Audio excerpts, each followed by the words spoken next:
한 나라의 총리가 감옥에 가게 되었습니다. 하지만 총리는 알 수 없는 이유로 수감 생활을 하지 않게 되고 누군가를 이용해 특별한 권한까지 갖게 되는데요. 이에 국민들은 충격을 받게 되고 알 수 없는 행동을 하게 됩니다. 도대체 어떤 사건이 있었던 걸까요? 안녕하세요. 저는 미국 대학교에 재학 중인 칼리스타 메린입니다. 미국에서 태어나고 자랐지만 국제 정치에 대한 열정으로 이 수업에 등록했죠. 오늘의 국제 정치학 수업은 항상 흥미로웠지만 교수님의 심각한 표정을 보니 평소보다 더 중요한 내용이 다뤄질 것 같았어요. 여러분, 오늘은 특별한 주제로 시작하겠습니다. 교수님은 강단을 천천히 걸으며 우리 모두를 바라보셨죠. 그의 시선이 저에게 잠시 머물렀다가 지나갔습니다. 여러분, 역사에서 가장 강력한 권력은 언제나 무대 뒤에서 작동했습니다. 1953년 미국의 CIA는 이란의 모하마드 모사데그 총리를 전복시켰습니다. 왜일까요? 이는 석유 국유화에 반대하는 서방의 이해관계 때문이었죠. 표면적으로는 민주주의를 위한 것처럼 포장되었지만 실상은 경제적 이익을 지키기 위한 조치였습니다. 슬라이드가 넘어가고 냉전 시대의 흑백 사진들이 화면에 나타났어요. 냉전 시기 소련의 KGB는 동유럽 정치인들을 조종하며 영향력을 행사했습니다. 체코슬로바키아의 프라하의 봄이 소련의 탱크에 짓밟히는 동안 실제 결정은 모스크바의 회의실에서 이미 내려져 있었죠. 러시아의 푸틴 대통령이 주변국 지도자들에게 미친 영향도 주목할 만합니다. 벨라루스, 몰도바, 심지어 우크라이나까지 그의 영향력은 국경을 초월했습니다. 여러분, 지도자가 바뀌지 않아도 나라의 방향은 얼마든지 뒤에서 움직이는 사람에 따라 바뀔 수 있습니다. 이것이 바로 그림자 권력의 본질이죠. 강의실은 조용했지만 모두의 눈빛에서 호기심이 느껴졌습니다. 저는 손을 들었어요. 교수님, 그럼 그런 숨겨진 권력자들은 어떻게 식별할 수 있을까요? 민주주의 국가에서도 그런 일이 일어날 수 있나요? 교수님은 미소를 지으셨어요. 아마 이런 질문을 기다리고 계셨던 것 같았습니다. 그림자 권력은 종종 가족관계, 비즈니스 네트워크, 심지어 군사적 유대를 통해 작동합니다. 그리고 네, 민주주의 국가에서도 충분히 가능한 일이죠. 오히려 민주주의 제도를 이용해 더 교묘하게 숨을 수 있습니다. 교수님은 리모컨을 클릭했고 화면에 새로운 얼굴이 나타났어요. 나이든 아시아 남성의 얼굴이었습니다. 이 사람을 아시는 분 계신가요? 몇몇 학생들이 손을 들었지만 저는 그가 누구인지 정확히 기억나지 않았어요. 이분은 탁신 친나와십니다. 태국의 전 총리죠. 오늘 우리는 이 무대 뒤 권력이 현재 태국에서 어떻게 작동하는지를 살펴보겠습니다.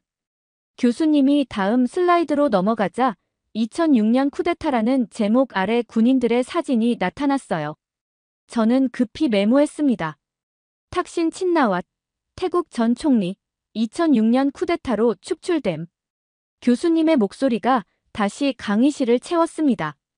그는 한때 태국에서 가장 영향력 있는 정치인이었습니다. 통신 재벌 출신으로 정치에 입문해 총리가 되었죠. 그러나 2006년 군부 쿠데타로 권력을 잃고 국외로 도피해야 했습니다. 하지만 여러분, 권력은 단순히 직위에만 있는 것이 아닙니다. 탁신은 공식적으로 권력을 잃었지만 그의 영향력은 사라지지 않았죠. 그리고 최근 그에게 놀라운 일이 일어났습니다. 교수님이 다시 슬라이드를 넘기자 공항에 도착한 탁신의 사진이 나타났어요. 많은 지지자들이 그를 환영하고 있었습니다. 2023년 8월 22일, 15년 만에 태국으로 귀국했습니다. 그리고 이것이 바로 우리가 오늘 살펴볼 그림자 권력의 시작점이 될 것입니다.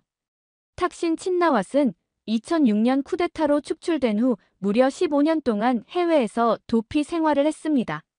저는 빠르게 메모했어요. 쿠데타, 2006년, 15년 도피. 그런데 여러분, 그가 귀국한 날짜가 언제인지 아십니까? 교실은 조용했습니다. 몇몇 학생들이 서로 눈길을 주고받았지만 아무도 답하지 않았어요. 2023년 8월 22일입니다. 이 날짜를 기억하세요. 왜냐하면 교수님은 잠시 멈추고 다음 슬라이드로 넘어갔습니다. 화면에는 젊은 여성의 사진이 나타났어요. 이 사람은 패통탄 친나와십니다. 탁신의 딸이죠.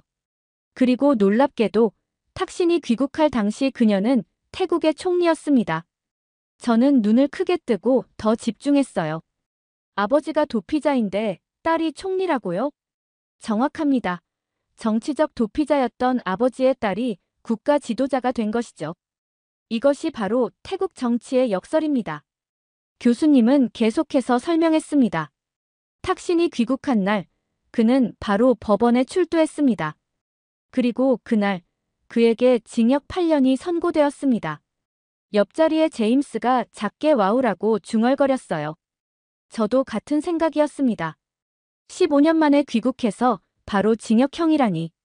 그런데 여기서 놀라운 일이 벌어집니다. 그는 단 하루도, 아니 단 1시간도 교도소에 가지 않았습니다. 교수님의 목소리에는 약간의 냉소가 섞여 있었어요.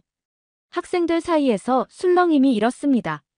대신 그는 방콕 시내의 경찰병원 VIP 병실로 이송되었습니다. 이유는 건강 상태가 위중하다는 의료진의 진단 때문이었죠. 교수님이 보여준 다음 슬라이드는 병원의 VIP 병실 사진이었어요. 에어컨, 대형 텔레비전, 고급 소파, 방문객을 위한 응접 공간까지 갖춘 호텔급 시설이었습니다. 여러분, 이게 교도소처럼 보이나요? 교실에서 웃음이 터져 나왔습니다. 저도 미소를 지을 수밖에 없었어요. 하지만 동시에 이런 상황의 심각성도 느껴졌습니다. 그 후 어떻게 되었을까요? 탁신은 왕실 사면을 받아 8년형이 1년으로 줄었습니다.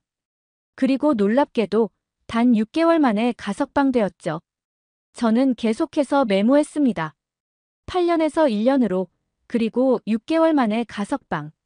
이런 급격한 감형이 정상적인 법적 절차로 가능한 건지 의문이 들었어요.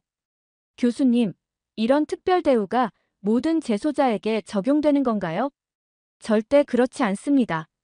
태국의 일반 재소자들은 과밀 수용된 교도소에서 열악한 환경으로 형을 살고 있죠. 특별 사면은 매우 드물게 일어나는 일입니다.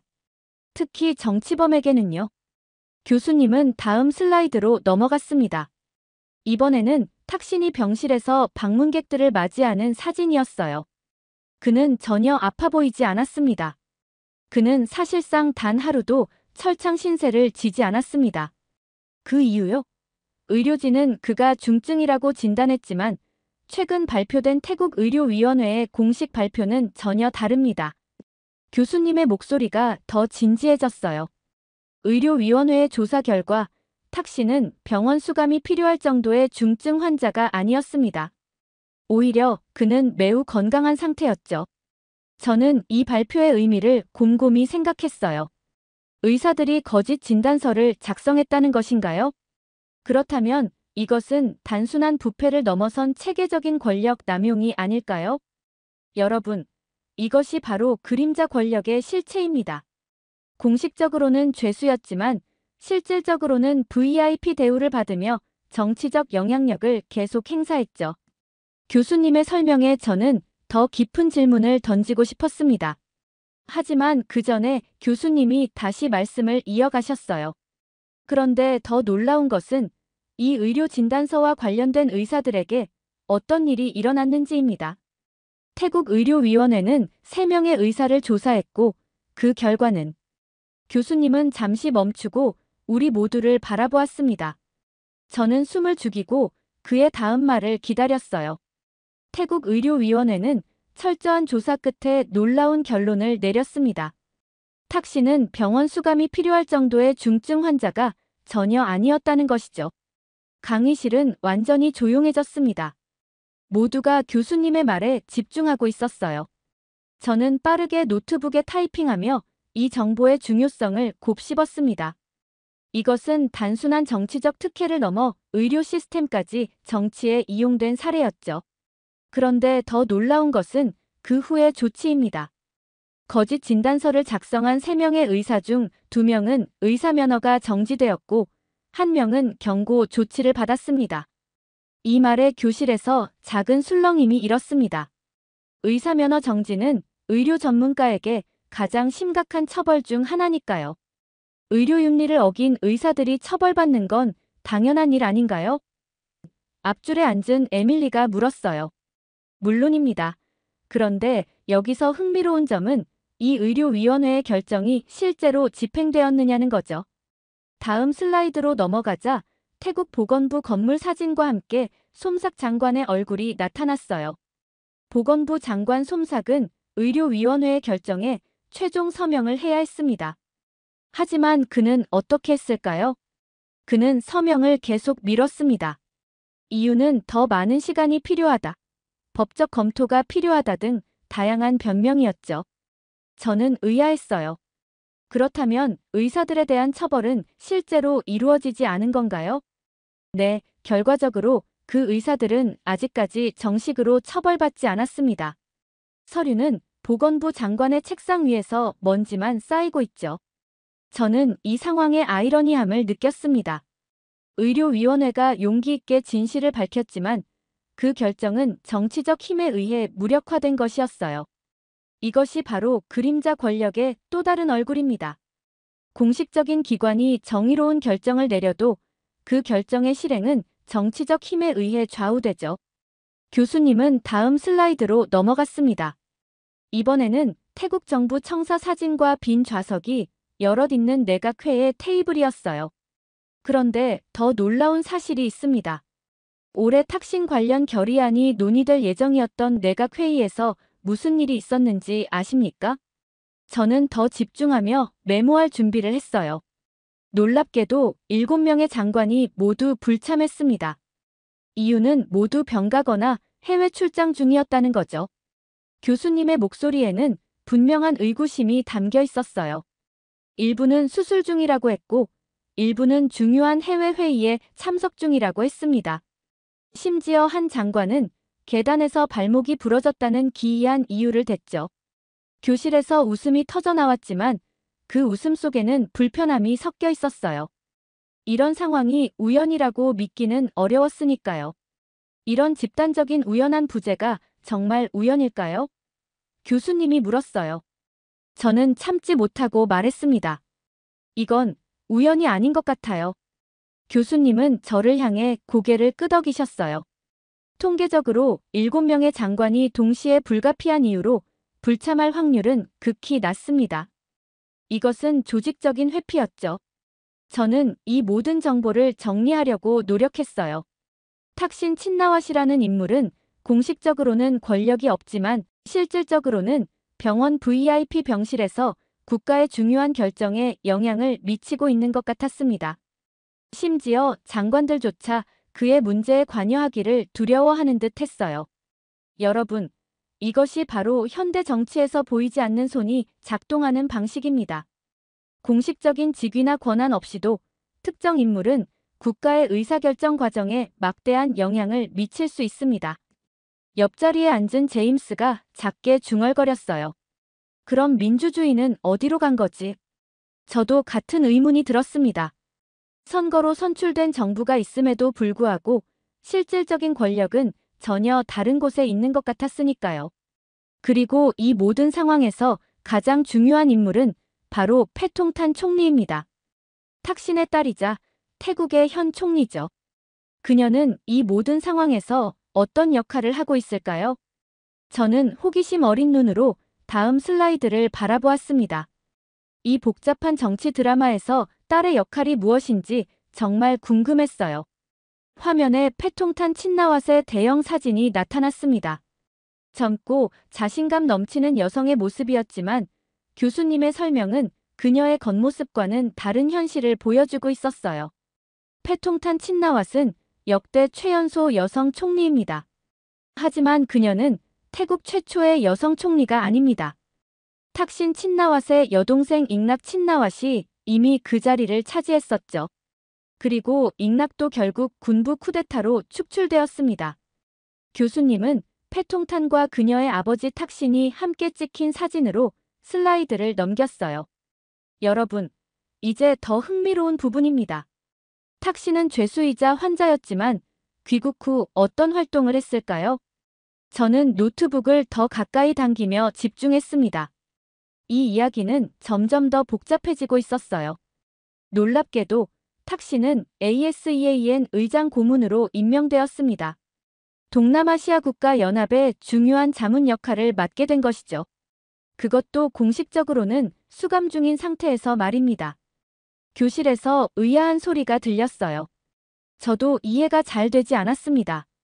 어떻게 범죄로 유죄 판결을 받은 사람이 그런 중요한 자리에 오를 수 있는 건가요? 그뿐만이 아닙니다. 그는 여당인 푸어타이당의 유세 활동에도 적극적으로 참여했어요. 사실상 정치적 결정에 깊이 관여하고 있었죠. 교수님은 다음 슬라이드로 넘어갔습니다. 태국 신문들의 헤드라인이 나왔는데 모두 탁신의 정치적 영향력에 관한 기사였어요. 태국 국민들 사이에서는 이런 인식이 급속도로 퍼졌습니다. 진짜 총리는 탁신이다. 패통탄은 아버지의 꼭두각시에 불과하다라는 생각이 널리 퍼진 거죠. 저는 이런 상황이 얼마나 민주주의의 가치를 훼손하는지 생각하며 메모했어요. 선거로 선출된 지도자보다 그 배후에 있는 인물이 더 큰 권력을 행사한다면 그것은 과연 민주주의라고 할 수 있을까요? 교수님, 태국 국민들은 이런 상황에 어떻게 반응했나요? 당연히 많은 국민들이 이 상황에 분노했습니다. 특히 야당과 시민단체들은 강력하게 반발했죠. 다음 슬라이드에는 태국 의회 건물 앞에서 시위하는 시민들의 사진이 나타났어요. 그들은 진정한 민주주의를 꼭두각시 정권 타도라는 플래카드를 들고 있었습니다. 야당과 시민단체들은 결국 패통탄 총리에 대한 해임안을 제출했습니다. 그들의 주장은 명확했어요. 총리는 아버지의 영향력 아래 독립적인 국정 운영을 하지 못하고 있다는 것이었죠. 저는 이 상황이 어떻게 해결될지 궁금했어요. 해임안이 통과된다면 태국의 정치 상황은 어떻게 될까요? 그런데 여기서 또 다른 놀라운 반전이 있습니다. 패통탄 총리는 해임되기 직전 정치적 합의와 전략을 통해 위기를 모면했습니다. 교수님은 패통탄이 의회에서 연설하는 사진으로 슬라이드를 바꾸셨어요. 그녀는 몇몇 야당 의원들을 설득했고 일부 법안에 대한 타협을 통해 해임한 투표에서 살아남았습니다. 표면적으로는 그녀의 정치적 수완이 빛을 발한 것처럼 보였죠. 저는 의문이 들었어요. 하지만 그 합의와 타협 과정에 탁신이 관여했을 가능성은 없나요? 많은 정치 분석가들이 그 가능성을 제기했습니다. 해임 위기를 모면하기 위한 뒷거래에 탁신이 깊이 관여했다는 분석이 많았죠. 다음 슬라이드에는 탁신이 몇몇 정치인들과 비공식 만남을 가지는 사진들이 나왔어요. 그 만남들의 시점이 바로 해임한 투표 직전이었다고 합니다. 탁신은 공식적으로 권력이 없지만 사실상 모든 결정은 그의 뜻에 따릅니다. 그리고 딸은 그의 방패입니다.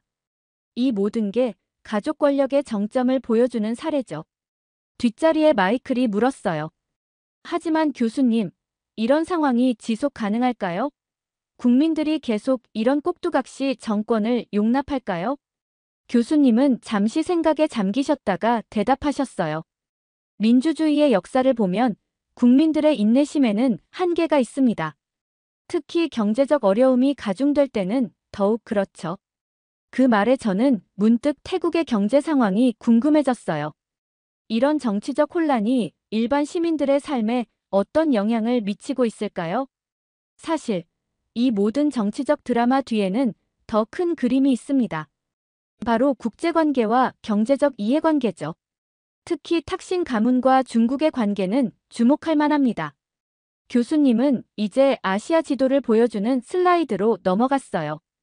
태국과 중국이 붉은색으로 강조되어 있었고 두 국가를 연결하는 선이 그려져 있었습니다. 자, 이제 태국 정치의 더 넓은 맥락을 살펴보겠습니다. 탁신 가문이 권력을 유지하는 것은 단순히 국내 정치의 문제가 아닙니다. 여기에는 국제적인 요소, 특히 중국이라는 강력한 변수가 있죠. 탁신 가문은 귀국 이후 중국과의 긴밀한 협력을 강조해왔습니다. 특히 4가지 분야에서요. 첫째, 디지털 위안화의 도입입니다. 태국은 중국의 디지털 화폐 시스템을 적극적으로 수용하고 있습니다. 둘째, 중국 기업 유치입니다. 탁신 정부는 중국 기업들에게 특별한 세금 혜택과 규제 완화를 제공하고 있죠. 셋째, 고속철도 프로젝트입니다. 방콕에서 중국 국경까지 연결하는 5천억 바트 약 150억 달러 규모의 프로젝트가 진행 중이죠. 마지막으로 중국 관광 산업에 대한 의존도 심화입니다. 코로나19 이후 태국 관광업은 중국 관광객에 의존하고 있으며 이를 위해 특별 비자 면제까지 도입했습니다. 그런데 이런 친중 정책의 대가는 무엇일까요? 교수님이 물었어요. 바로 미국과의 관계 냉각입니다. 다음 슬라이드에는 미국, 태국 관계를 보여주는 그래프가 있었습니다. 외교적 교류, 군사협력, 무역량 모두 하락세를 보이고 있었어요. 태국은 전통적으로 미국의 동맹국이었습니다. 하지만 최근 들어 그 관계는 눈에 띄게 소원해지고 있죠. 저는 국제관계의 변화가 어떻게 한 가문의 정치적 결정에 의해 좌우될 수 있는지 놀라웠어요. 이것은 정말 그림자 권력의 영향력을 보여주는 사례였습니다. 그렇다면 태국 국민들은 이런 변화를 어떻게 받아들이고 있을까요? 제가 질문했어요. 정확히 핵심을 짚으셨네요. 국민들의 반응이 바로 이 정치 드라마의 중요한 부분입니다. 다음 슬라이드에는 방콕 거리에서 시위하는 시민들의 사진이 나왔어요. 그들은 다양한 플래카드를 들고 있었습니다. 많은 태국 국민들이 강하게 반발하고 있습니다. 이런 구호들이 주목받고 있죠. 세금은 탁신 VIP 병실에 쓰이고 있다. 친나와 가문은 태국을 팔고 있다. 특히 NSRT라는 학생단체는 정부 청사 앞에서 연일 시위를 벌이고 있습니다. 이들은 과거 학생운동이 정치 변화를 이끌었던 태국의 역사를 상기시키며 정권 교체를 요구하고 있죠. 시민들의 목소리를 직접 들어보겠습니다. 교수님이 말씀하시며 태국 시민들과의 인터뷰 영상을 틀었어요. 우린 병원도 못 가는데 저 사람은 호텔에 사는군요. 이건 국가의 배신입니다. 중국과의 협력은 결국 가문 하나를 위한 거래일 뿐이에요. 이건 그냥 부패가 아니라 체계적으로 설계된 가족 독재 같아. 그들은 국가의 주권까지 거래하고 있어. 이것은 단순한 부패가 아닙니다. 이것은 국가 제도와 국제관계를 이용한 체계적인 권력 장악이죠. 교수님은 마지막 슬라이드로 넘어갔어요. 그것은 갈림길을 보여주는 이미지였습니다. 한쪽은 민주주의로 가는 길, 다른 쪽은 권위주의로 가는 길이라고 표시되어 있었어요. 태국은 지금 중대한 결정의 순간에 서 있습니다. 이 상황이 어떻게 전개될지, 그리고 그것이 우리에게 어떤 교훈을 줄지 계속 지켜보겠습니다. 저는 이 사례 연구가 단순히 태국의 이야기가 아니라 현대 민주주의가 직면한 보편적인 도전에 관한 것임을 깨달았어요. 어떻게 제도가 개인이나 가문의 이익을 위해 왜곡될 수 있는지, 그리고 국민들이 어떻게 그에 맞서 싸울 수 있는지에 대한 이야기였습니다. 여러분, 오늘 우리는 권력의 그림자가 어떻게 한 국가를 장악할 수 있는지 살펴봤습니다. 이제 마지막 질문을 던지고 싶습니다. 교수님은 강단 앞으로 나와 우리 모두를 바라보셨습니다. 여러분, 나라의 지도자가 자신의 가족을 위해 법을 비틀고 외세와 손잡고 국민을 속이는 나라가 어디까지 갈 수 있을까요? 태국은 지금 선택의 기로에 서 있습니다. 국가인가, 가문인가? 그 질문에 강의실은 완전한 침묵에 빠졌어요. 모두가 자신만의 생각에 잠겨 있는 것 같았습니다. 저는 노트북을 닫으며 조용히 혼잣말을 했어요. 그리고 우린 이걸 지켜보고 있는 걸까? 아니면 그냥 반복하고 있는 걸까? 벨이 울리고 학생들이 자리에서 일어나기 시작했지만 모두의 표정은 심각했어요. 오늘의 강의는 단순한 수업이 아니라 현대 민주주의의 취약성에 대한 경고였습니다. 저는 책가방을 메고 교실을 나서며 국제 정치의 복잡성과 민주주의를 지키는 일의 중요성을 다시 한번 깊이 생각했습니다. 이렇게 자신의 딸이 태국 총리가 되자 망명 생활을 마무리하고 태국으로 돌아온 탁신 전 총리의 사연 어떻게 들으셨나요? 정치의 뒷세력에 이렇게 무서운 사건을 벌이는 사실에 큰 충격을 받게 되었고 중국과의 협력 관계가 무섭다는 사실을 깨달았습니다. 또 정치에 연관되어 있는 사람들마저 이런 행동을 보인다는 사실에 굉장히 놀라게 되었습니다. 여러분들의 의견은 어떠신가요? 다양한 의견을 댓글을 통해 공유해주세요. 긴 영상 시청해주셔서 감사드리고 영상 재미있으셨다면 구독과 좋아요 부탁드립니다. 한 나라의 총리가 누군가에게 조종을 당하고 있다면 어떨 것 같나요? 이 나라에서는 정치 경험이 없는 총리가 빠르게 정계에 입문하자 다른 나라에게도 조종당하는 상황을 보여주는데요. 도대체 이 나라의 총리는 무슨 일을 저지른 걸까요? 반갑습니다. 저는 정치학과 3학년 클레이입니다. 오늘은 국제정치학 수업이 있는 날이에요. 교수님이 이번 주제로 동남아시아 정치, 특히 태국의 최근 변화에 대해 강의하신다고 하셨어요. 이 강의 시간에 있었던 일들은 저에게 새로운 충격을 안겨주었어요. 이 이야기를 지금부터 들려드리도록 하겠습니다. 국제정치학은 제가 가장 좋아하는 과목 중 하나예요. 특히 동남아시아 지역은 제 관심사이기도 하고요. 오늘은 태국의 현대 정치 상황에 대해 이야기해 보겠습니다. 로버트 교수님이 프레젠테이션 첫 슬라이드를 띄우며 말씀하셨어요. 교수님은 동남아시아 정치 전문가로 태국과 아시아에서 수년간 연구 활동을 하셨다고 들었습니다. 태국은 최근 몇십 년 동안 정치적 격변을 겪어왔습니다. 그 중심에는 친나왓이라는 한 가문이 있죠. 저는 귀를 쫑긋 세웠어요. 친나왓 가문에 대해서는 기사로만 접해봤는데 전문가의 분석을 들을 기회가 생겨 기대됐습니다. 태국 정치는 친나왓 가문을 빼놓고 이야기할 수 없습니다. 이 가문이 어떻게 태국 현대사에 영향을 미쳐왔는지 이해하는 것이 오늘 강의의 핵심이 될 것입니다. 교수님은 태국의 지도를 보여주시며 태국의 지정학적 위치와 역사적 맥락을 설명해 주셨어요. 태국이 과거 시암이라 불렸던 시절부터 현재까지 주변 강대국들 사이에서 어떻게 독립성을 유지해왔는지 흥미로웠습니다. 이제 친나왓 가문이 태국 정치에서 어떤 역할을 해왔는지 살펴보겠습니다. 저는 열심히 필기를 하며 교수님의 말씀에 집중했어요. 오늘 수업은 길지만 동남아시아 정치를 이해하는데 중요한 시간이 될 것 같았습니다. 특히 친나왓 가문에 대한 이야기는 뉴스에서 자주 접하는 내용이라 더 관심이 갔죠. 로버트 교수님은 프레젠테이션 화면을 넘기며 탁신 친나왓의 사진을 보여주셨어요. 카리스마 넘치는 비즈니스맨의 모습이었습니다. 친나왓 가문의 이야기는 탁신 친나왓으로부터 시작됩니다. 경찰 출신이자 성공한 사업가였던 그는 2001년 태국 총리가 되었죠. 교수님은 탁신이 어떻게 정계에 입문했는지 설명하셨어요. 1998년 타이락 타이당을 창당해 빠르게 정치적 영향력을 확대했다고 합니다. 태국 정치사에서 보기 드문 압도적인 승리로 총리가 된 탁신은 처음에 태국 국민들에게 큰 희망을 주었다고 해요. 탁신의 집권 초기는 태국 경제에 활력을 불어넣었습니다. 탁시노믹스라 불리는 그의 경제 정책은 중소기업 지원, 농촌 개발 프로그램, 보편적 의료 서비스 도입 등을 포함했어요. 저는 궁금해서 손을 들어 질문했습니다. 탁시는 왜 그렇게 인기가 있었나요? 좋은 질문입니다. 탁시는 특히 태국의 가난한 농촌 지역에서 절대적인 지지를 받았습니다. 이전 정부들이 방콕과 도시 엘리트층에 집중했다면 탁시는 농촌 지역의 경제 발전을 적극적으로 추진했거든요. 30바트 약 $1 의료 서비스 정책은 가난한 사람들에게 혁명적인 변화였습니다.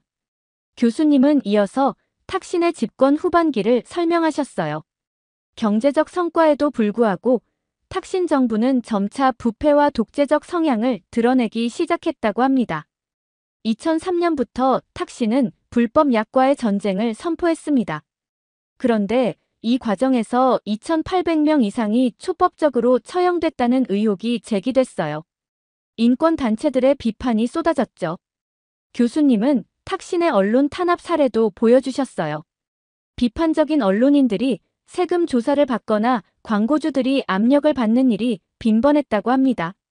또 탁신 가족이 소유한 신 코퍼레이션의 주식을 텍스프리로 판매한 사건은 대규모 반정부 시위의 도화선이 되었다고 설명하셨어요.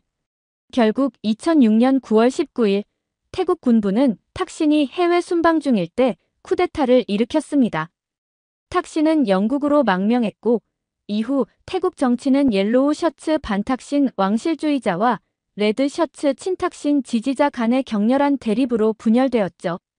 프레젠테이션 화면이 넘어가고 이번에는 우아한 여성의 사진이 나타났어요.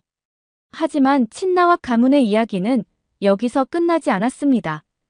2011년 탁신의 여동생 잉낙 친나왓이 푸어타이당을 이끌고 선거에서 승리하면서 태국 최초의 여성 총리가 되었어요.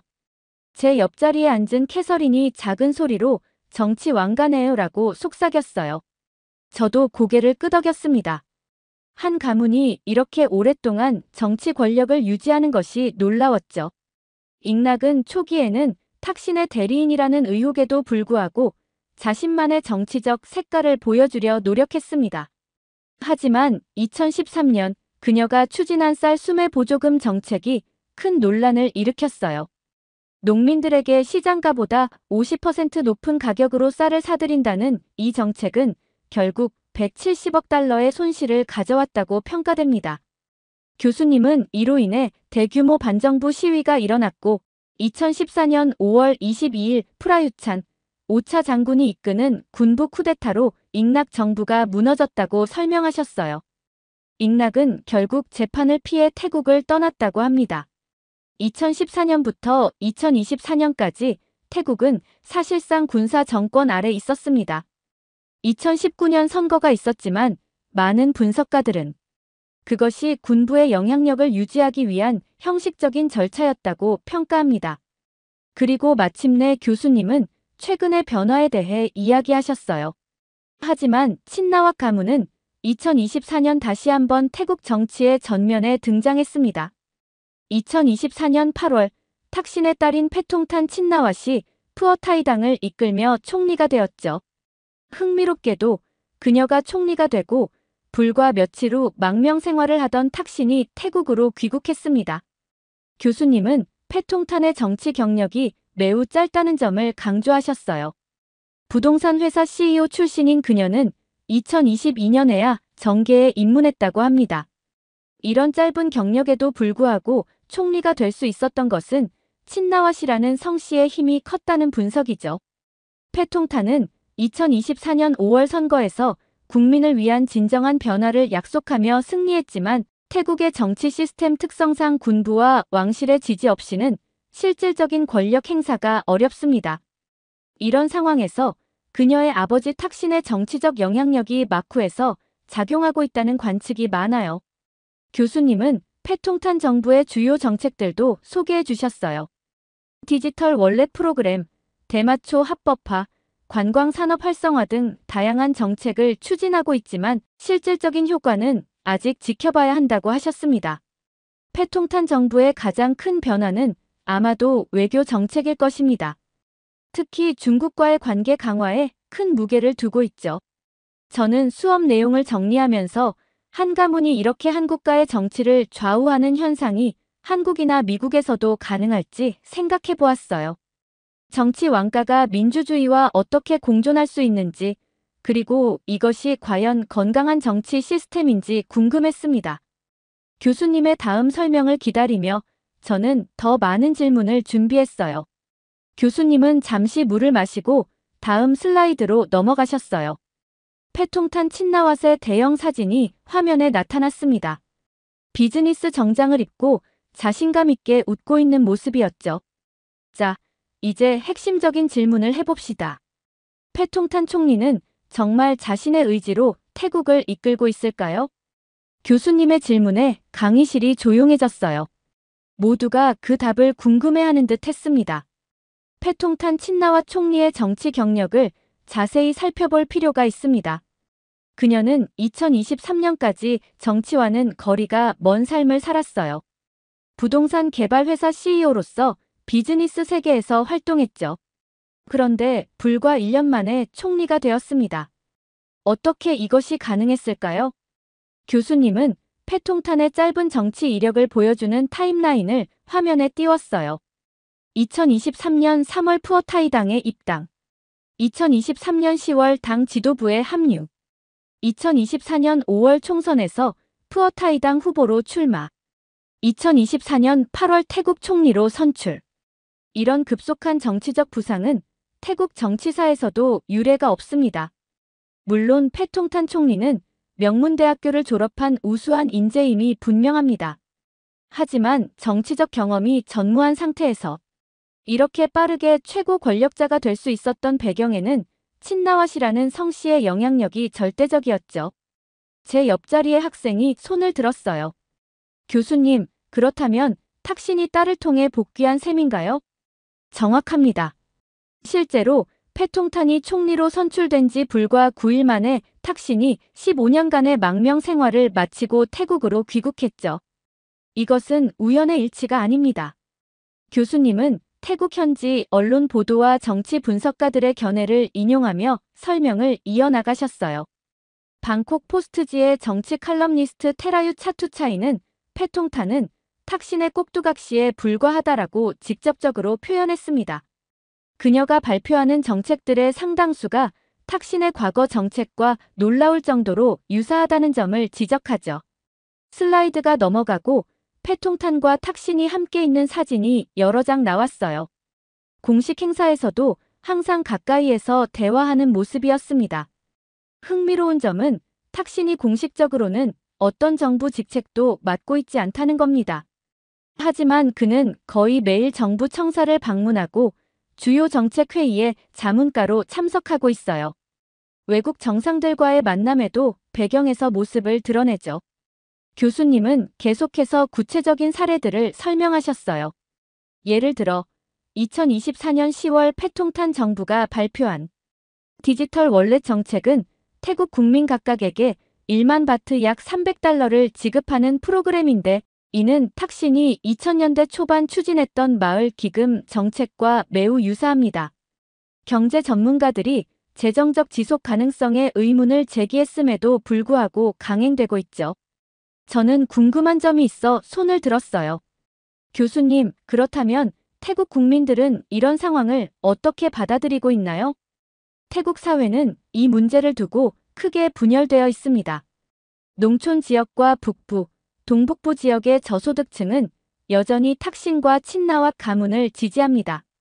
그들에게 탁신은 가난한 사람들을 위해 싸우는 영웅이니까요. 반면 방콕의 중산층과 엘리트, 남부 지역 주민들은 패통탄이 탁신의 대리인으로 일한다는 점에 강한 거부감을 표현하고 있어요. 교수님은 패통탄 내각의 인사 구성에 대해서도 언급하셨어요. 내각의 주요 인사들이 대부분 탁신과 오랫동안 관계를 맺어온 사람들이라는 점을 구체적인 사례와 함께 설명해 주셨습니다. 결론적으로 현재 태국의 실질적인 권력자는 패통탄이 아니라 탁신이라고 볼 수 있습니다. 패통탄은 합법적인 절차를 통해 선출된 총리이지만 많은 분석가들은 그녀가 아버지의 정치적 의제를 실행하는 대리인 역할을 하고 있다고 평가합니다. 교수님은 심각한 표정으로 다음 슬라이드로 넘어가셨어요. 슬라이드에는 중국 국기와 태국 국기가 나란히 있었고 그 아래에는 시진핑 주석과 패통탄 총리가 악수하는 사진이 있었습니다. 하지만 문제는 여기서 끝나지 않습니다. 현재 우리가 목격하고 있는 것은 패통탄 총리가 단순히 탁신의 꼭두각시에서 더 나아가 중국의 영향력 아래 놓이고 있다는 점입니다. 이는 태국뿐만 아니라 동남아시아 전체의 지정학적 균형에 중대한 영향을 미칠 수 있는 변화입니다. 탁신 친나왓은 자신의 첫 번째 임기 때부터 중국과 가까운 관계를 유지해왔습니다. 그러나 패통탄 정부는 그 어느 때보다 노골적으로 중국에 의존하는 정책을 추진하고 있어요. 이것은 단순한 외교적 친선을 넘어서는 문제입니다. 교수님은 화면에 최근 태국, 중국 정상회담의 사진들을 보여주셨어요. 패통탄과 시진핑이 함께 있는 사진이 유독 많았습니다. 2024년 10월 패통탄 총리는 취임 후 첫 해외 방문지로 중국을 선택했습니다. 이는 태국의 전통적인 동맹국인 미국보다 중국을 우선시하겠다는 명백한 신호였죠. 이 방문에서 무려 15개의 경제협력 협정이 체결되었고 중국은 태국에 대규모 투자를 약속했습니다. 교수님은 태국의 최근 군사 예산 배분 데이터를 보여주셨어요. 중국산 무기 시스템 구매가 급증한 그래프였습니다. 더 우려스러운 것은 군사적 의존도입니다. 패통탄 정부는 한국과 추진 중이던 KAIT-50 훈련기 구매 계약을 갑자기 취소하고 대신 중국의 L-15 항공기를 대량 구매하기로 결정했어요. 이는 단순한 무기 거래를 넘어 군사 동맹의 전환을 의미합니다. 또한 패통탄 정부는 한국 기업이 참여하던 태국 동부 경제회랑 EC 개발 프로젝트에서 한국 기업들을 배제하고 중국 기업에게 유리한 조건으로 계약을 재조정했습니다. 이로 인해 한국과 태국 간의 경제관계는 심각하게 손상되었죠. 교수님은 태국 내 중국 영향력 확대를 보여주는 다양한 사례들을 차례로 제시하셨어요. 중국의 1대1로 이니셔티브에 태국이 전면적으로 참여하면서 태국 영토 내에 중국 자본과 노동력이 급속도로 유입되고 있습니다. 특히 방콕, 쿤밍 고속철도 프로젝트는 표면적으로는 교통 인프라 개선 사업이지만 실질적으로는 중국의 지정학적 영향력을 확대하는 수단으로 작용하고 있어요. 더 위험한 것은 태국의 정치적 의사결정 과정에 중국의 영향력이 침투하고 있다는 점입니다. 패통탄 정부는 남중국해 분쟁에 관해 아세안의 공동 대응에 참여하지 않고 중국의 입장을 지지하는 성명을 발표했습니다. 이는 아세안의 단결을 약화시키는 행동이었죠. 태국이 중국의 경제적, 군사적, 정치적 영향력 아래 들어가는 것은 단순히 태국 한국과의 문제가 아닙니다. 동남아시아 지역 전체의 안보 균형과 미국 주도의 인도, 태평양 전략에 중대한 도전이 될 수 있어요. 이것이 바로 우리가 패통탄 정부의 친중 정책을 단순한 외교적 선택이 아닌 지정학적 위기로 봐야 하는 이유입니다. 태국 현지 신문의 헤드라인들이 화면에 나타났습니다. 모두 패통탄 정부의 실패를 다루는 기사들이었죠. 이제 패통탄 정부가 태국 국내에서 어떤 성과를 보여주고 있는지 살펴봅시다. 안타깝게도 외교 정책뿐만 아니라 국내 정책에서도 심각한 문제점들이 드러나고 있습니다. 교수님은 태국 북부 지역의 참혹한 홍수 현장 사진들을 보여주셨어요. 물에 잠긴 마을과 지붕 위에서 구조를 기다리는 주민들의 모습이 가슴 아팠습니다. 2024년 9월 태국 북부 지역에 대규모 홍수가 발생했을 때 패통탄 정부의 대응은 충격적이었습니다. 기상청의 사전 경고에도 불구하고 대비가 전혀 되어 있지 않았고 구호물자는 며칠 동안 도착하지 않았어요. 결과적으로 수십만 명의 주민들이 피해를 입었죠. 특히 아이러니한 것은 과거 한국의 수자원공사와 태국 정부가 협력하여 개발한 홍수관리 시스템이 있었지만 패통탄 정부는 이를 무시하고 중국 기업의 새로운 시스템을 도입하려다 실패했다는 점입니다.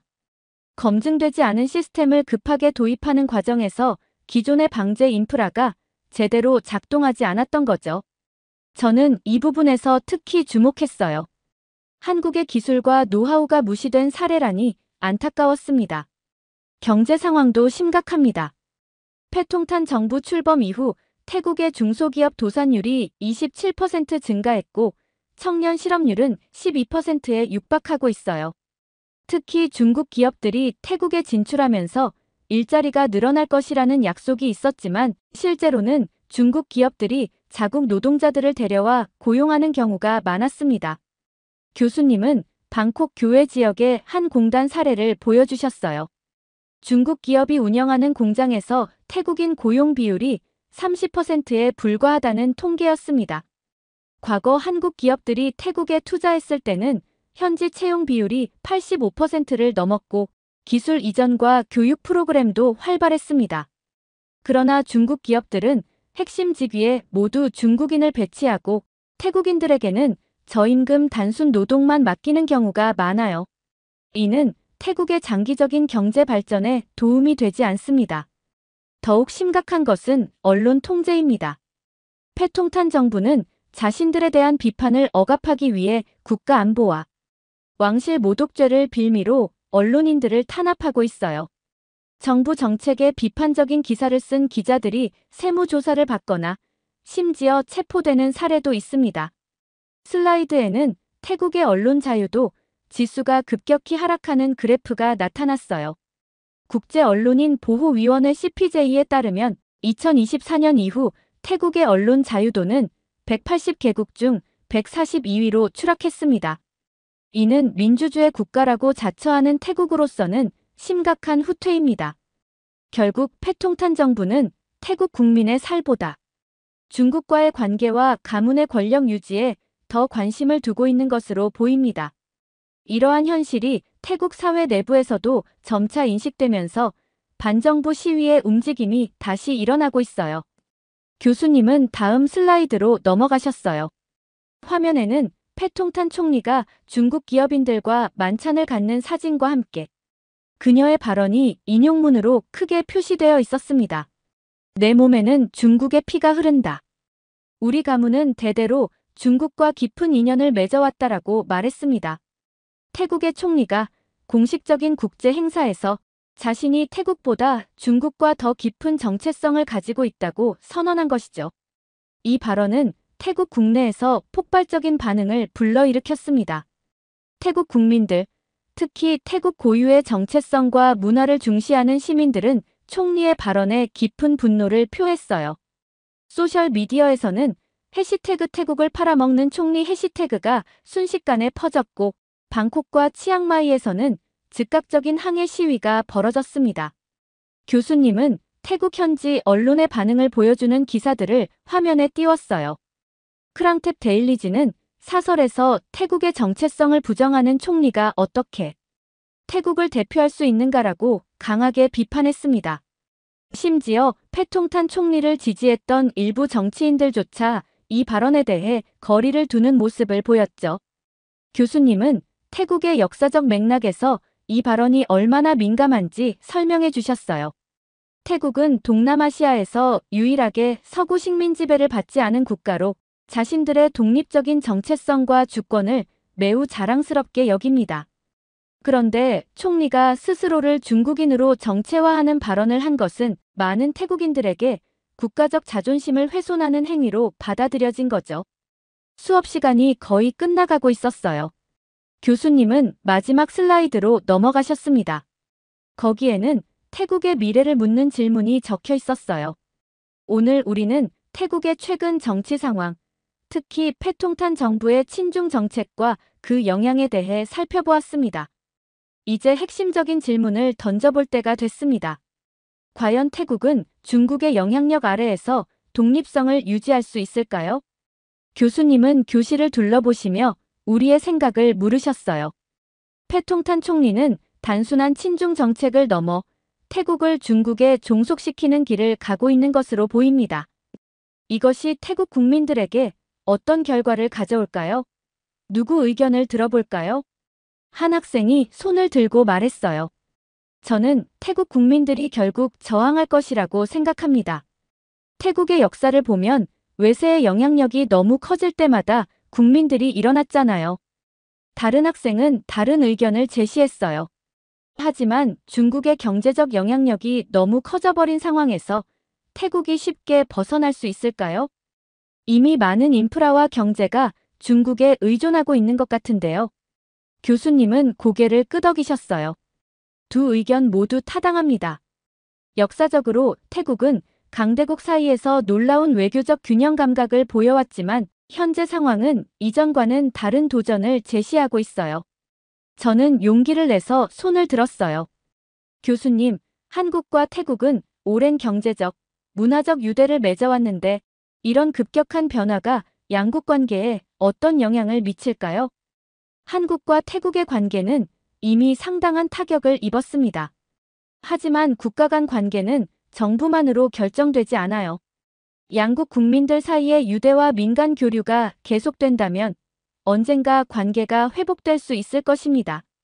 수업 종료종이 울렸고 교수님은 마지막 말씀을 전하셨어요.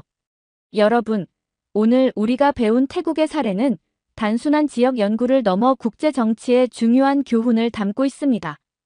한 국가가 강대국의 영향력에 지나치게 의존할 때 어떤 결과가 초래될 수 있는지, 그리고 정치 지도자의 정체성과 충성심이 국가의 운명에 얼마나 중요한 영향을 미치는지 보여주는 사례입니다. 다음 주 수업에서는 이 주제를 계속해서 다루겠습니다. 수업이 끝나고 강의실을 나오면서 저는 깊은 생각에 잠겼어요. 태국은 과연 어디로 가고 있는 걸까요? 중국의 영향력이 계속 확대된다면 태국의 주권과 독립성은 어떻게 될까요? 그리고 태국 국민들은 이런 변화를 언제쯤 깨닫고 행동에 나설까요? 국제 정치는 단순한 이론이 아니라 실제 국가와 사람들의 삶에 직접적인 영향을 미치는 현실이라는 것을 다시 한번 깨달았습니다. 국가의 이익과 가치를 지키는 일이 얼마나 중요한지, 그리고 그것이 얼마나 쉽게 위협받을 수 있는지 말이죠. 이렇게 패통탄 친나와시, 꼭두각시처럼 정치를 하는 사연 어떻게 들으셨나요? 한 나라의 총리가 이렇게 빠르게 정계에 입문하고 총리까지 된 이유가 가족의 힘이 컸다는 사실에 놀라게 되었습니다. 여러분들의 의견은 어떠신가요? 다양한 의견을 댓글을 통해 공유해주세요. 영상 시청 감사드리고 구독과 좋아요 부탁드립니다. 최근 어느 국가에서는 한국의 전자제품을 구하지 못하는 상황이 생겼습니다. 그러자 어쩔 수 없이 다른 국가의 제품을 쓰는 이 나라에서 다양한 사건이 발생하게 됩니다. 도대체 세계적으로 유명한 한국 제품을 쓰지 못하는 이유가 무엇일까요? 안녕하세요.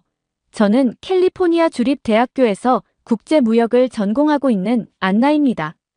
오늘은 제가 듣는 글로벌 무역과 기술혁신 수업에서 있었던 특별한 이야기를 해보려고 해요. 평소에도 이 수업이 흥미로웠지만 오늘은 특히나 인상 깊은 강의가 있었답니다. 교수님은 오늘 수업을 시작하시면서 우리에게 한 가지 질문을 던지셨어요. 여러분, 혹시 집에서 사용하는 가전제품들의 브랜드를 살펴본 적이 있나요? 교수님의 질문에 학생들은 각자 다양한 대답을 했죠. 저는 우리 집 거실에 있는 TV가 삼성이라는 것이 떠올랐어요. 오늘은 특별히 글로벌 시장에서 주목받고 있는 한국의 가전제품에 대해 이야기를 나눠보려고 합니다. 스크린에는 세계 가전제품 시장 점유율을 보여주는 그래프가 나타났는데 LG전자와 삼성전자가 상위권을 차지하고 있었어요. 교수님은 특히 세탁기 시장에 주목하셨어요. 세탁기는 단순한 가전제품이 아닙니다. 이것은 우리의 일상생활에 직접적인 영향을 미치는 필수품이죠. 그리고 이 분야에서 한국 기업들이 보여주고 있는 혁신은 정말 주목할 만합니다. 교수님은 화면을 넘기시며 계속 설명을 이어가셨어요. 최근에는 세탁기에서 한 걸음 더 나아가 건조기 시장까지 한국 기업들이 장악하고 있습니다. 특히 주목할 만한 점은 LG전자의 히트펌프 건조기인데요. 이 제품은 기존 건조기의 단점이었던 전기 소비량을 획기적으로 줄이면서도 옷감 손상을 최소화했다는 평가를 받고 있죠. 스크린에는 세탁기와 건조기가 나란히 설치된 세트 제품의 판매량 그래프가 나타났어요. 보시다시피 2020년 이후 한국 제품의 세탁기와 건조기 세트 판매량이 급격히 증가하고 있습니다. 특히 북미와 유럽 시장에서는 프리미엄 가전제품으로서의 입지를 굳건히 하고 있죠. 삼성전자의 경우 AI 기능을 탑재해 세탁물의 종류와 양을 자동으로 감지하고 최적의 건조 과정을 제공하는 기술을 선보이면서 소비자들의 큰 호응을 얻고 있습니다. 교수님의 설명을 들으며 저는 얼마 전 우리 집에 새로 들여놓은 LG 세탁기와 건조기가 생각났어요. 확실히 이전에 쓰던 제품과는 차원이 다른 성능이었거든요. 특히 건조기의 경우 겨울철에 실내에서 빨래를 말리느라 고생하던 예전과 달리 이제는 깔끔하게 건조된 옷들을 바로 옷장에 넣을 수 있게 되었죠. 저는 교수님의 말씀을 들으며 노트북을 켜고 필기를 시작했어요. 교수님은 이어서 미국의 권위 있는 소비자 전문지인 컨슈머 리포트의 최신 평가 결과를 보여주셨어요. 놀랍게도 상위 10개 제품 중 8개가 LG전자 제품이었고 나머지 하나는 삼성전자의 제품이었답니다. 여러분, 이건 단순한 우연이 아닙니다. 한국 기업들이 이렇게 높은 평가를 받게 된 데에는 그들만의 특별한 기술력과 철학이 있습니다. 오늘 우리는 그것이 무엇인지 자세히 살펴볼 거예요. 교실 안은 점점 더 흥미진진한 분위기로 바뀌어 갔어요. 특히 제 옆자리에 앉은 메리는 최근에 부모님 댁의 세탁기를 교체하려고 고민 중이라며 귀를 쫑긋 세웠죠. 교수님은 이제 본격적으로 한국 세탁기의 기술적 특징을 설명하시려 했어요. 그때였어요. 교실 뒷문이 살짝 열리면서 한 여학생이 들어왔어요. 태국에서 온 교환학생 친나였죠. 그녀는 조용히 뒷자리에 앉았지만 한국 제품에 대한 이야기가 나오자 표정이 좋지 않아 보였어요. 나중에 알게 됐지만 이날의 수업은 예상치 못한 방향으로 흘러가게 될 거였어요. 교수님은 이제 프레젠테이션을 넘기시며 본격적인 강의를 시작하셨어요. 오늘 우리가 중점적으로 볼 내용은 3가지입니다. 첫째, 한국 가전제품의 기술적 우수성. 둘째, 글로벌 시장에서의 영향력. 그리고 마지막으로 최근 발생한 특정 국가와의 무역 갈등이 시장에 미치는 영향입니다. 저는 이 수업이 단순한 기술 이야기를 넘어서 국제 무역과 정치적 관계까지 다루게 될 것이라는 걸 직감했어요. 그리고 그때부터 정말 놀라운 이야기들이 펼쳐지기 시작했답니다. 자, 이제부터 보여드릴 영상은 미국의 한 유명 가전제품 리뷰어가 실제로 진행한 비교 실험입니다. 교수님이 말씀하시자 교실의 조명이 어두워졌고 모든 학생들의 시선이 스크린으로 모였어요. 저는 이 순간이 오늘 수업의 전환점이 될 거라는 걸 전혀 알지 못했답니다. 영상이 시작되자마자 유명 리뷰어의 모습이 스크린에 나타났어요. 오늘은 4개의 다른 브랜드 세탁기를 극한의 상황에서 테스트해 보겠습니다. LG와 삼성의 한국 제품, 미국의 브랜드, 그리고 중국의 브랜드입니다. 교수님은 잠시 영상을 멈추시고 설명을 덧붙이셨어요. 이 실험은 지난해 실시된 것으로 가장 공정하고 객관적인 비교 테스트로 평가받고 있습니다. 특히 실험 과정이 모두 공개되어 있다는 점에서 신뢰성을 인정받았죠. 영상은 다시 재생되었고 3가지 테스트가 차례로 진행되었어요. 첫 번째는 48시간 연속 작동 테스트였는데 놀랍게도 한국 제품들만이 끝까지 정상 작동했어요.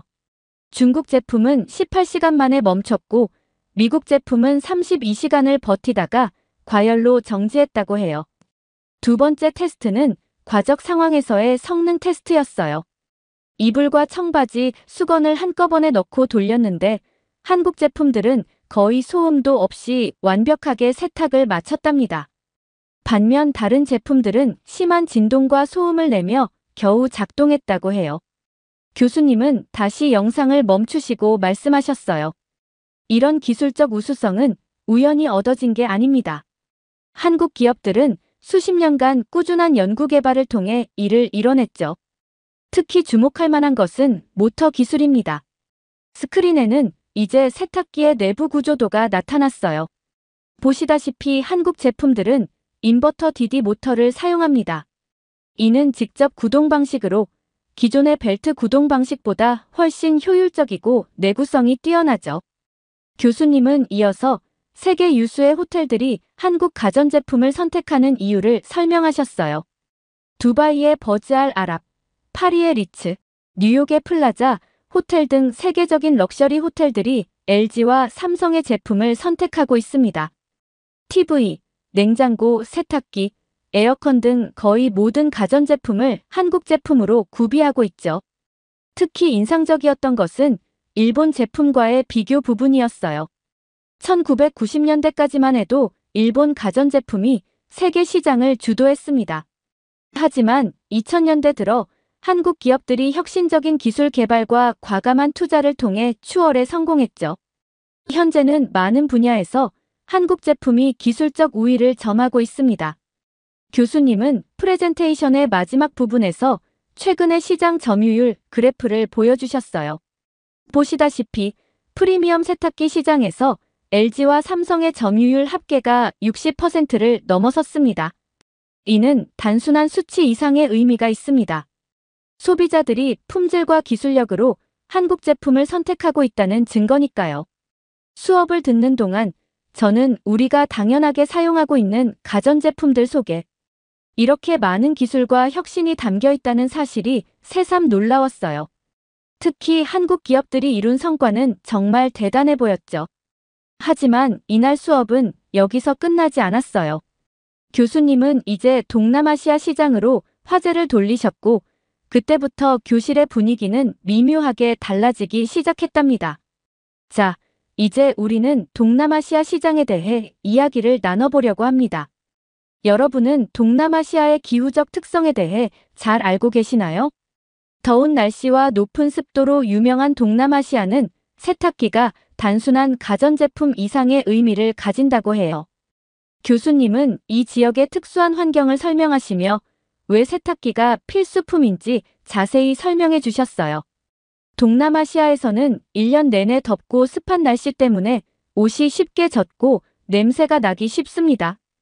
때문에 대부분의 가정에서 하루에도 여러 번 세탁을 해야 하죠. 이런 환경에서는 세탁기의 성능과 내구성이 특히 중요합니다. 슬라이드에는 태국, 베트남, 필리핀의 가전제품 시장 점유율 그래프가 나타났어요. 놀랍게도 세 국가 모두에서 LG전자와 삼성전자가 압도적인 1, 2위를 차지하고 있었죠. 태국의 경우 LG전자가 세탁기 시장에서 30% 이상의 점유율을 보이고 있습니다. 베트남과 필리핀에서도 비슷한 양상을 보이고 있죠. 특히 주목할 점은 이 지역 소비자들이 단순히 브랜드 이미지 때문이 아니라 실제 사용 경험을 통해 한국 제품을 선택하고 있다는 것입니다. 교수님은 한 소비자의 인터뷰 영상을 보여주셨어요. 베트남의 한 주부였는데 그녀는 10년 넘게 같은 LG 세탁기를 사용하고 있다고 했어요. 한 번도 고장 난 적이 없어요. 매일 여러 번 사용해도 처음과 같은 성능을 보여줍니다. 이런 내구성이 바로 한국 제품의 가장 큰 장점입니다. 더운 날씨에서 하루에도 여러 번 사용해야 하는 환경, 그리고 잦은 스파이크성 전압 변동이 있는 전력 환경에서도 안정적으로 작동하도록 설계되어 있죠. 특히 인상적이었던 것은 필리핀의 사례였어요. 태풍이 자주 발생하는 지역임에도 불구하고 한국 세탁기들은 거의 고장 없이 작동한다고 해요. 이건 단순한 우연이 아닙니다. 한국 기업들은 각 지역의 특수한 환경을 고려한 맞춤형 제품을 개발하고 있어요. 교수님은 이어서 한국 세탁기의 특별한 기능들을 설명하셨어요. 열대성 기후에 맞춘 항균 코팅, 습도 조절 기능, 그리고 불안정한 전력 공급에도 제품을 보호하는 특수 회로 등이 그것이었죠. 하지만 그때였어요. 교실 뒤쪽에서 앉아있던 친나가 갑자기 손을 들었어요. 그녀의 표정은 영 좋지 않아 보였죠. 교수님은 친나를 향해 고개를 끄덕이셨고 이제 수업은 예상치 못한 방향으로 흘러가기 시작했답니다. 교수님, 저는 태국 사람인데요. 최근 우리나라에서 일어나고 있는 일에 대해서는 어떻게 생각하시나요? 교실의 분위기가 순식간에 긴장감으로 가득 찼어요. 교수님은 잠시 생각에 잠기신 듯 했다가 천천히 말씀을 이어가셨죠. 그것이 바로 우리가 다음으로 다룰 주제입니다. 최근 태국에서 일어나고 있는 특별한 상황에 대해 이야기를 나눠보도록 하겠습니다. 교수님은 프로젝터의 화면을 새로운 슬라이드로 넘기셨어요. 화면에는 태국의 현재 상황을 보여주는 뉴스 헤드라인들이 나타났죠. 최근 태국에서는 반한 감정이 고조되면서 안타까운 일들이 벌어지고 있습니다. LG전자와 삼성전자의 현지 공장들이 철수를 결정했고 이에 따라 서비스 센터들도 하나둘씩 문을 닫고 있죠. 이는 단순한 기업의 철수를 넘어서는 문제를 야기하고 있습니다. 교수님의 설명이 이어지는 동안 친나의 표정이 점점 굳어지는 게 보였어요. 하지만 교수님은 객관적인 사실들을 차근차근 설명해 나가셨죠. 특히 주목할 만한 점은 태국에서 한국 가전제품들이 보여준 놀라운 내구성입니다. 대부분의 제품들이 10년 이상 고장 없이 사용되고 있어서 실제로 서비스 센터를 찾는 경우가 매우 적었다고 합니다. 한 태국 소비자의 말을 인용하자면 2010년에 구입한 LG 세탁기가 아직도 첫날처럼 작동한다고 하네요. 교수님은 태국의 한 가전제품 매장 사진을 보여주셨어요. 매장 안은 텅 비어 있었고 한국 제품 품절이라는 안내문이 걸려 있었죠. 현재 태국에서는 새로운 한국 가전제품을 구하기가 매우 어려워졌습니다. 이로 인해 중고 시장에서는 특별한 현상이 나타나고 있어요. 5년 된 한국 세탁기의 가격이 신품 가격을 웃도는 경우도 있을 정도입니다. 교수님은 실제 중고거래 사이트의 캡처 화면을 보여주셨어요. 7년 된 LG 세탁기가 신품 가격의 1.5배에 거래되는 것을 확인할 수 있었죠. 새로 결혼하는 부부들이나 가전제품을 교체해야 하는 가정들이 특히 큰 어려움을 겪고 있습니다. 많은 소비자들이 어쩔 수 없이 다른 국가의 제품을 구매하고 있지만 성능과 내구성 면에서 큰 차이를 실감하고 있다고 합니다. 특히 충격적이었던 것은 한 소비자의 인터뷰 영상이었어요. 20년 동안 써온 LG 세탁기를 교체하려고 했는데 이제는 새 제품을 구할 수가 없어요. 다른 브랜드 제품을 샀지만 3개월 만에 고장이 났습니다. 수리비가 새 제품 가격의 절반이나 되더라고요. 교수님은 이어서 더 심각한 사례들을 보여주셨어요. 최근 태국 소비자보호원에 접수된 민원을 보면 중국산 세탁기 사용 중 과열로 인한 화재가 5건이나 발생했습니다. 또한 세탁 도중 갑자기 도어가 열리면서 온수가 쏟아져 화상을 입은 사고도 있었죠. 특히 우려되는 점은 이러한 제품들이 현지 안전 인증을 받았음에도 이런 사고들이 계속 발생하고 있다는 겁니다. 교수님은 이어서 말씀하셨어요. 이런 상황은 단순히 소비자의 불편함으로 끝나지 않습니다. 태국의 전자제품 제조 산업 전반에도 영향을 미치고 있죠. 한국 기업들과 협력하던 많은 현지 부품 제조업체들도 어려움을 겪고 있습니다. 교수님은 최근 태국 방콕의 거리 시위 장면을 보여주셨어요. 사람들은 한국 기업들을 돌아오게 해주세요라는 피켓을 들고 있었죠. 그때였어요. 갑자기 친나가 자리에서 벌떡 일어났죠. 교수님, 저는 이 상황을 다르게 봅니다. 우리나라는 중국의 제품으로도 충분히 대체할 수 있어요.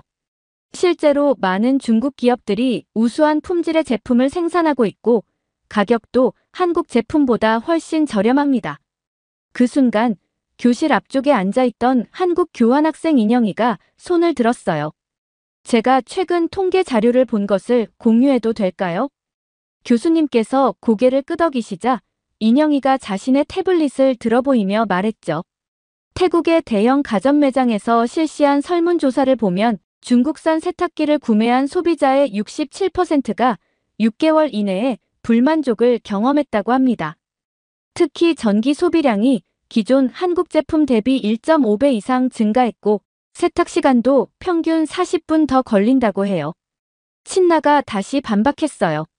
하지만 그건 단지 일부 사례일 뿐이에요. 게다가 지금은 중국 제품들도 많이 발전했답니다. 교수님은 이때 새로운 슬라이드를 보여주셨어요. 여러분, 여기 재미있는 현상이 하나 있습니다. 방콕 시내에 있는 LG 브랜드의 코인 세탁방 이야기인데요. 최근 이 세탁방들은 예약이 하루 종일 꽉 차 있다고 합니다. 화면에는 긴 줄이 늘어선 코인 세탁방의 모습이 보였어요. 사람들은 새벽부터 줄을 서서 기다립니다. 한국 세탁기로 빨래를 하기 위해서죠. 특히 고가의 의류나 정장과 같은 옷들은 반드시 이곳에서 세탁을 한다고 하네요. 인영이가 다시 말을 이었어요. 실제로 제 태국 친구도 이런 세탁방을 이용한다고 했어요. 다른 세탁기를 사용하면 옷에서 이상한 냄새가 나고 옷감이 쉽게 상한다고 하더라고요. 교수님은 잠시 생각에 잠기시더니 말씀을 이어가셨어요. 현재 태국의 상황에 대해 좀 더 자세히 설명드리겠습니다. 최근 태국 정부는 한국 가전제품의 수입에 어려움을 겪고 있어요. 통관 절차가 복잡해졌고 관세도 크게 올랐죠. 일부 소비자들은 싱가포르나 말레이시아 같은 제3국을 통해 구매를 시도하지만 이 경우에는 정식 수입품이 아니라서 품질 보증이나 애프터 서비스를 받을 수 없다는 문제가 있습니다. 친나는 이번에도 반박을 이어갔어요. 우리 태국에서는 이제 한국 제품 대신 다른 제품들을 쉽게 구할 수 있어요. 특히 중국 제품들은 가격도 저렴하고 성능도 좋답니다. 교수님은 부드러운 미소를 지으시며 말씀하셨어요. 그렇다면 친나 학생, 혹시 본인 댁에서는 어떤 가전제품들을 사용하고 계신가요? 친나는 잠시 말을 멈추더니 당황한 듯 말했어요. 저희 집은, 한국 제품은 절대 사용하지 않아요. 그때 인영이가 조심스럽게 제안했어요. 그럼 혹시 지금 부모님께 연락해서 집에 있는 가전제품들 사진을 받아볼 수 있을까요? 실제 소비자들의 선택을 보는 것도 좋은 공부가 될 것 같아서요. 교수님도 고개를 끄덕이시며 말씀하셨죠. 좋은 생각이네요. 실제 사례를 통해 배우는 것만큼 좋은 공부도 없으니까요. 친나는 잠시 망설이다가 마지못해 휴대폰을 꺼내들었어요. 그리고 그녀가 부모님께 연락을 하는 동안 우리는 잠시 휴식 시간을 가졌답니다. 잠시 후 친나의 휴대폰에 메시지가 도착했어요. 그녀의 어머니께서 집안 곳곳에 가전제품을 찍어 보내주신 거였죠. 교실의 모든 시선이 친나의 휴대폰으로 향했어요. 놀랍게도 화면 속에는 LG 로고가 선명한 세탁기가 보였고 거실에는 큼직한 LG TV도 설치되어 있었어요. 친나의 얼굴이 순식간에 붉어졌죠. 이건. 친나가 말을 더듬었어요. 교수님은 부드럽게 미소를 지으시며 말씀하셨죠. 친나 학생, 이건 부끄러운 일이 아닙니다. 오히려 귀하의 부모님께서 제품의 품질을 가장 중요하게 생각하시는 현명한 소비자라는 것을 보여주는 좋은 예시네요. 교수님은 다시 화면을 전환하시며 설명을 이어가셨어요. 현재 태국에서는 많은 소비자들이 한국 제품을 대체할 만한 제품을 찾지 못해 어려움을 겪고 있습니다. 특히 세탁기의 경우 다른 브랜드 제품들은 동남아시아의 높은 습도와 잦은 세탁 필요성에 제대로 대응하지 못하고 있죠. 스크린에는 방콕 시내의 한거리 시위 장면이 나타났어요. 수많은 시민들이 한국 기업과의 관계를 회복하라는 피켓을 들고 있었죠. 이 시위는 지난주 방콕에서 있었던 일입니다. 시민들은 패통탄 친나와 총리에게 한국과의 관계 개선을 촉구하고 있어요. 특히 주목할 점은 시위대 대부분이 일반 소비자들이라는 겁니다. 교수님은 이어서 최근 태국의 중고시장 동향을 보여주셨어요. 보시다시피 중고 한국 세탁기의 가격이 신품 가격을 웃도는 특이한 현상이 나타나고 있습니다. 이는 소비자들이 얼마나 한국 제품을 신뢰하고 있는지를 보여주는 단적인 예시죠. 교수님은 컴퓨터 화면을 끄시며 마지막 이야기를 시작하셨어요.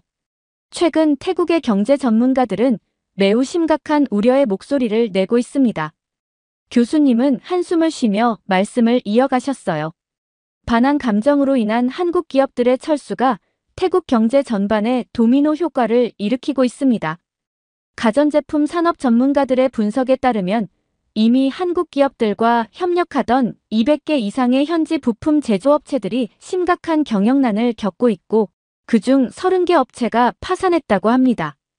교수님은 화면에 최근 통계 자료를 보여주셨어요. 직접적인 실직자만 1만 5천 명에 달하고 관련 산업까지 포함하면 약 5만 명의 일자리가 위험에 처해 있습니다.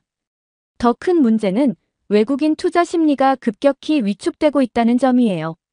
지난달 발표된 국제신용평가사의 보고서에 따르면 태국의 국가 신용 등급이 한 단계 하락할 수 있다는 전망이 나왔습니다. 교수님은 잠시 말씀을 멈추셨다가 이어가셨어요. 특히 방콕 인근 공단이 받은 타격이 큽니다. 한국 기업들이 떠난 공단의 가동률이 40%대로 떨어졌고 이는 지역 경제 전반에 영향을 미치고 있죠. 식당, 상점, 숙박업소들까지 줄줄이 문을 닫고 있는 실정입니다. 교수님은 잠시 생각에 잠기셨다가 다시 말씀을 이어가셨어요. 가전제품은 우리 삶의 필수품이 되었습니다. 특히 더운 날씨의 태국에서 에어컨과 세탁기는 생활 필수품이죠. 이런 제품들의 부재는 단순한 불편함을 넘어 삶의 질 자체를 떨어뜨립니다. 친나는 고개를 푹 숙인 채 아무 말도 하지 못했어요. 그녀의 손끝이 미세하게 떨리는 것이 보였죠. 오늘 수업의 핵심은 이것입니다. 교수님은 교실을 천천히 둘러보시며 진중한 목소리로 말씀하셨어요. 기술과 신뢰는 국경을 초월하는 가치입니다. 지난 30년간 한국 기업들이 쌓아온 기술력과 소비자 신뢰는 단순한 브랜드 가치를 넘어섰죠. LG전자의 세탁기가 태국 시장에서 30% 이상의 점유율을 차지했던 것은 결코 우연이 아닙니다. 매일 세탁기를 돌려야 하는 덥고 습한 기후에서 10년 넘게 고장 없이 작동하는 제품은 그 자체로 소비자들의 삶의 질과 직결되어 있었기 때문이죠. 교수님은 잠시 숨을 고르시더니 계속 말씀하셨어요. 정치적 갈등이 일반 시민들의 삶의 질까지 저하시키는 것은 결코 바람직하지 않습니다. 지금 태국에서는 매일 수백만 가구가 세탁 문제로 고민하고 있고 수만 명의 노동자들이 일자리를 잃었으며 수백 개의 기업들이 도산 위기에 처해 있습니다. 이것이 바로 국제무역의 현실입니다. 우리는 이런 사례들을 통해 국제무역이 단순한 상품의 이동이 아닌 사람들의 일상과 직결된 문제라는 것을 기억해야 합니다. 여러분이 미래의 국제무역 전문가로서 이 점을 항상 명심하길 바랍니다. 무역 정책 하나가 수백만 명의 삶에 영향을 미칠 수 있다는 것을 오늘 우리는 태국의 사례를 통해 분명히 보았기 때문입니다. 수업이 끝나고 강의실을 나오면서 저는 오늘 배운 내용을 곰곰이 생각해 보았어요. 세탁기 하나로 시작된 이야기가 어떻게 한국가의 경제와 사람들의 일상까지 영향을 미칠 수 있는지, 그리고 기술의 진정한 가치가 무엇인지 깊이 이해하게 된 소중한 시간이었답니다. 이제는 매일 아침 세탁기 앞에 설 때마다 저는 그 안에 담긴 이야기들을 떠올리게 될 것 같아요. 그리고 언젠가 태국의 소비자들도 다시 그들이 원하는 제품을 자유롭게 선택할 수 있게 되기를 진심으로 바라게 되었답니다. 이렇게 한국의 가전제품을 쓰지 못하는 태국의 사연 어떻게 들으셨나요? 한국에서는 당연스럽게 사용했던 가전제품들을 쓰지 못하자 생기는 불편함을 보니 한국이 자랑스럽게 느껴졌습니다. 여러분들의 가전제품은 어느 브랜드를 사용하고 계신가요? 혹시 불편한 점을 느낀 적이 있으셨나요? 다양한 의견을 댓글을 통해 공유해주세요. 긴 영상 시청해주셔서 감사드리고 영상 재미있으셨다면 구독과 좋아요 부탁드립니다.